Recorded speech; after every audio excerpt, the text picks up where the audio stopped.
आयुर्वेद में बताया गया है कि जो भोजन धीरे धीरे पकता है वह भोजन सबसे अधिक पौष्टिक होता है। जब भी भोजन पकाया जाए तो सूर्य का प्रकाश और हवा का स्पंदन बहुत ज़रूरी होता है। नमस्कार, वंदे मातरम, जय हिंद साथियों।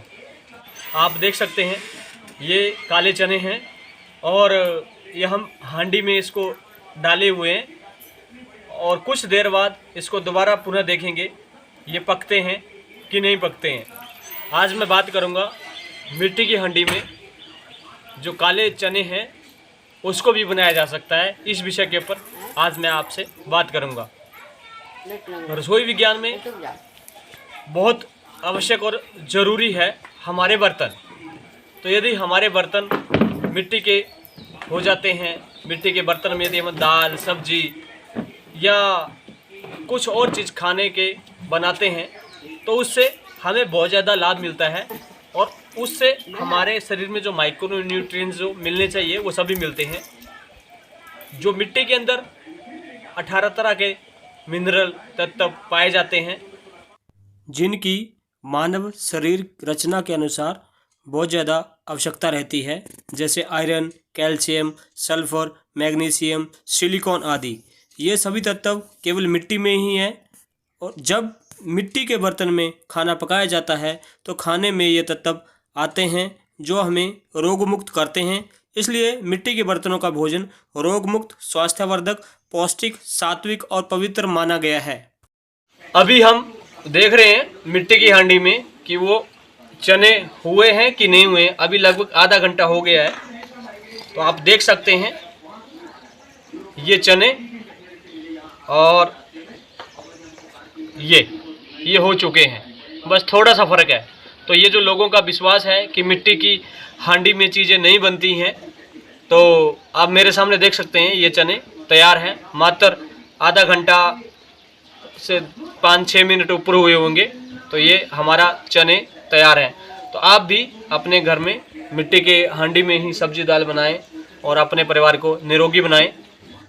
भारत में मिट्टी के बर्तनों की परंपरा हजारों सालों से चलती आ रही है। भारत के गांव में किसी शादी, कार्यक्रम, समारोह में मिट्टी के बर्तनों में भोजन कुछ साल पहले तक पकाया जाता था। घरों में दूध, चावल, सब्जी और दही जमाने के लिए मिट्टी के ही बर्तनों का उपयोग आ रहा है। यहाँ तक कि अचार भी मिट्टी के बर्तनों में ही रखा जाता था और जिससे खाने पीने की चीज़ों में गुणवत्ता काफ़ी समय तक रहती थी।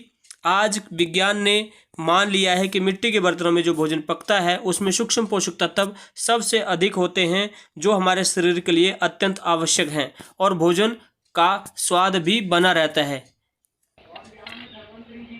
आप देख सकते हैं एकदम टूट रहा है, कुछ ज़्यादा जोर नहीं लग रहा है इसमें।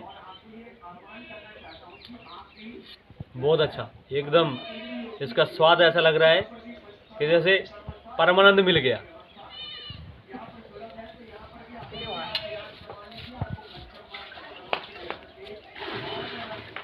ले बच्चा,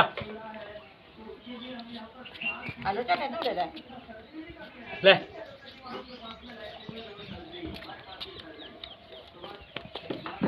ले खा ले बस। खेत की मिट्टी माइक्रो न्यूट्रिएंट्स का खजाना है। जो भोजन खेत में पकने में जितना समय लेता है उसके हिसाब से घर में पकने में भी समय लेता है। ये प्रकृति का सिद्धांत है। मिट्टी पवित्र होती है। हमारा शरीर मिट्टी से बना है, इसलिए हमारे शरीर को जिन सूक्ष्म पोषक तत्वों की आवश्यकता होती है वह सभी मिट्टी में पाए जाते हैं। मिट्टी के बर्तन में पका हुआ भोजन खाने से वह भोजन जो है हमें ऊर्जा देता है और सबसे बड़ी बात कि वह भोजन ज़्यादा समय चलता है, वो जल्दी ख़राब भी नहीं होता। और राजीव भाई ने हमें ये भी बताया था कि भोजन पकाती बार सबसे ज़्यादा जो माइक्रो न्यूट्रिएंट्स रहते हैं, भोजन में जो न्यूट्रिएंट्स रहते हैं वो मिट्टी के बर्तन में भोजन पकाने के बाद रहते हैं। बाकी अन्य धातुओं में भोजन के जो माइक्रो न्यूट्रिएंट्स हैं वो कम हो जाते हैं। इसलिए भोजन बनाने के लिए प्राथमिकता सबसे पहले हमें मिट्टी के बर्तनों को देनी चाहिए। उसके बाद अन्य धातुओं को। और भूलकर भी एल्युमिनियम के बर्तन में भोजन नहीं बनाना चाहिए, क्योंकि एल्युमिनियम के बर्तन में बनाया हुआ जो भोजन है वो विष के समान है। भारत के आज कई धर्म स्थलों पर, मंदिरों में ज़्यादातर मिट्टी के बर्तनों में ही भोजन बनाया जाता है। भोजन प्रसाद जो होता है मंदिर का बनाया जाता है। भारत में आज भी गुजरात, राजस्थान और कई ऐसे अन्य प्रांत है जहाँ पर आज भी करोड़ों लोग मिट्टी के बर्तनों में खाना पका रहे हैं, क्योंकि मिट्टी जो है ऊष्मा की कुचालक है। धन्यवाद। वंदे मातरम।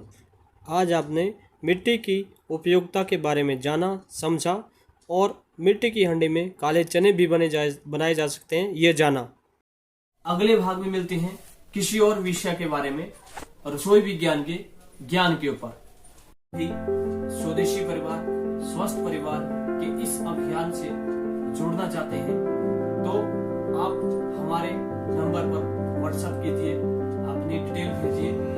हम आपको ये अद्भुत जानकारियां समय समय पर पहुंचाते रहेंगे। धन्यवाद।